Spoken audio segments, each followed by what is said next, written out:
தன்னோடையும் குறைஞ்சபட்சம் ஒரு 5, 6 பேராச்சும் ஃபோட்டோ எடுக்கணும் அப்படிங்கிற மாரியாவும் அவங்க சின்ன வயசுலேருந்தே ஆசைப்பட்டுட்டு இருந்திருக்கிறாங்க.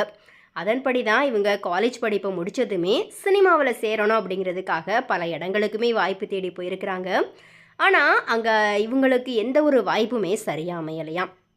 அதோட அம்மா அப்பாவுக்கு கஷ்டம் கொடுக்கக்கூடாது அப்படிங்கிற மாதிரியா படிப்பு செலவையும் இவங்களே பார்த்துட்டு இருந்திருக்கிறாங்க. அதாவது அந்த நேரத்திலேயே பார்த்தீங்கன்னா பார்ட் டைம் வேலையும் பார்த்து தன்னுடைய படிப்பை முடிச்சிருக்கிறாங்க.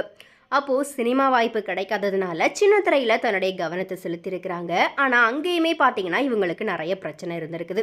அதாவது சிலர் இவங்க கிட்ட டைரெக்டாகவே அட்ஜஸ்ட்மெண்ட் குறித்து கேட்டிருக்கிறாங்க.